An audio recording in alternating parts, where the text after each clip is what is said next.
परम शांति। जो कृष्ण अवतार के वक्त का जो ज्ञान था वो अलग था और आज का जो ज्ञान है वो एकदम अलग है। ये ज्ञान बिल्कुल पहले ही बोला है कि नई दुनिया के लिए नया ज्ञान चाहिए। अब नई दुनिया मतलब एकदम नई दुनिया मतलब जो कोई सोच भी नहीं सकता ऐसा। और जो बीके में गए इनको वाणियों में पता है कि बेहद का बाप बेहद के बच्चों से बेहद की बातें करता है। तो यहाँ बेहद का ज्ञान देकर बेहद का विश्व परिवर्तन, यह आत्माओं की मुक्ति, जीवन मुक्ति का कार्य होना है। आज तक कभी न किसी ने सोचा, न समझा, न ऐसा ज्ञान दिया, क्योंकि जब तक आत्माओं की मुक्ति नहीं देंगे तब तक ये दुनिया नहीं बदलेगी। और यहाँ कोई केवल एक धरती की नहीं, एक ब्रह्मांड या गैलेक्सी या यूनिवर्स या ग्रेट यूनिवर्स या ग्रेट ग्रेट नहीं, मल्टीवर्स की बात है। क्योंकि बेहद के ज्ञान के आधार से दूसरे जो ग्रेट मल्टीवर्स हैं उसमें, दूसरे मल्टीवर्स में तो परम तत्वों की दुनिया है, अमर लोक है, मृत्यु लोक नहीं है। वहाँ केवल एक ही मल्टीवर्स में जहाँ सोलर सिस्टम है वहाँ स्थूल वतन में मृत्यु लोक है। तो ऐसी दुनिया नहीं चल सकती, इसलिए पूरा परिवर्तन के लिए असंभव कार्य है। जो असंभव कार्य को संभव करना है हर कोई आत्मा को, चाहे कोई भी आत्मा हो, चाहे 33 कोटि देवता वाली हो या बेहद की हो, उनको पहले ज्ञान लेना पड़ेगा, ज्ञान समझना पड़ेगा, अंत में सब ज्ञान चलेगा।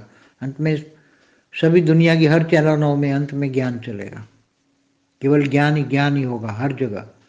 तो नई दुनिया के लिए नया ज्ञान देखेंगे, सोचेंगे और सभी ज्ञान लेकर योग करेंगे, आत्मस्वरूप में स्थित हो गए और परम शांति के वायुमंडल से परम शांति भरेंगे, लोगों को परम शांति मिलेगी और फिर अंत में परम शांति के साथ परम लाइट जाएगी तो वायुमंडल में पावर भरेगा, तो सभी आत्माओं को मुक्ति, जीवन मुक्ति मिलेंगी।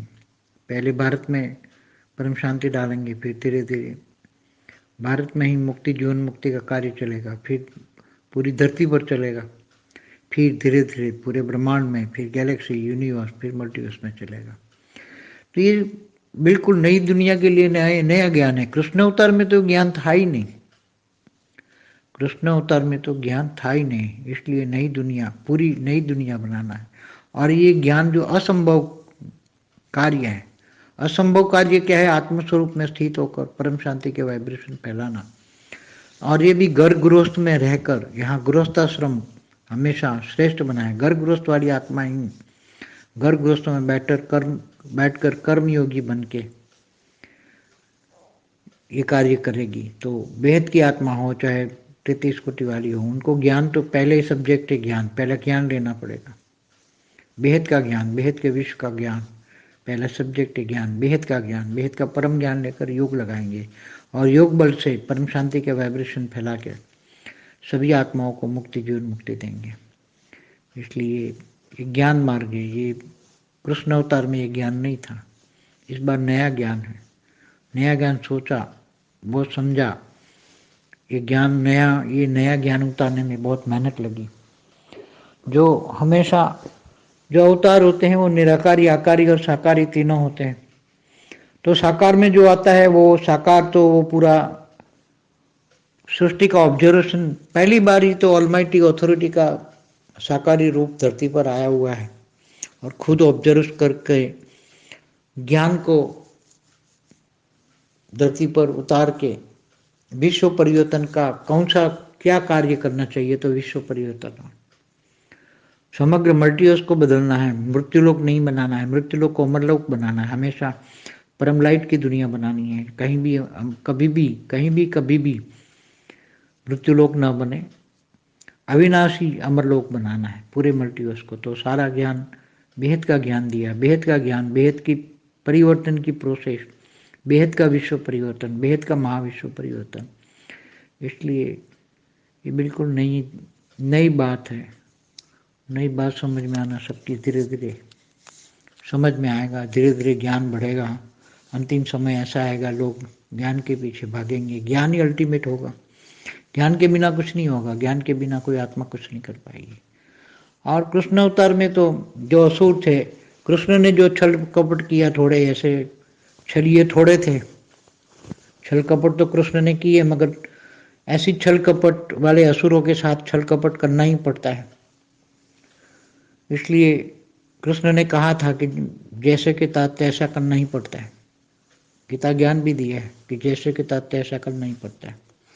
तो यहाँ तो ज़्यादातर आप धरती पर देख सकते हो, अनेक धर्म मठ पंच संप्रदाय की आत्मा आई हैं, आपस में ही लड़ रही हैं और थर्ड वर्ल्ड वॉर की तैयारी हो रही है।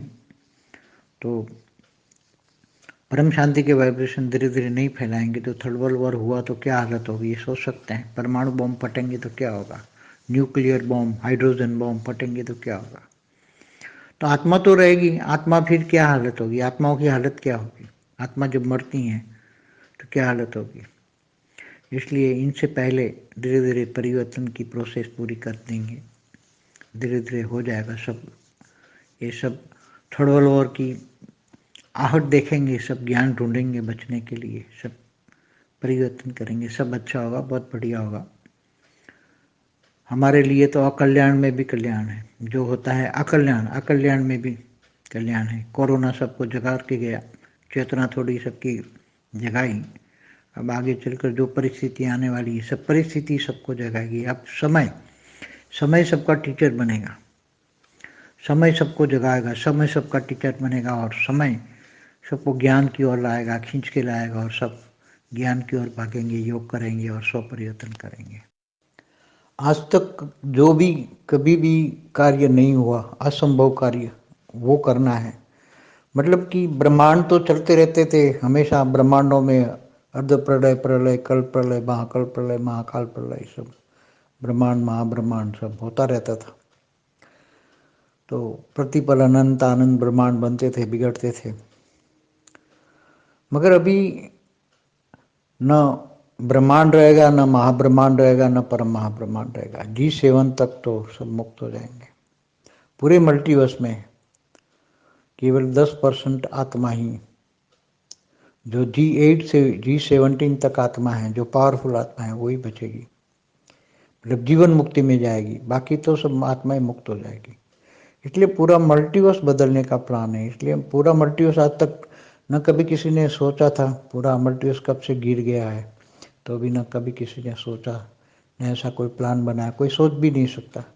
केवल एक ब्रह्मांड की बात भी नहीं सोच सकता है, एक सोलर सिस्टम को परिवर्तन या गैलेक्सी को परिवर्तन करना, उसको अविनाशी परम धाम बनाना, अविनाशी जिसका विनाश ना हो, मृत्यु लोक को अमर लोक बनाना, वो कोई सोच भी नहीं सकता।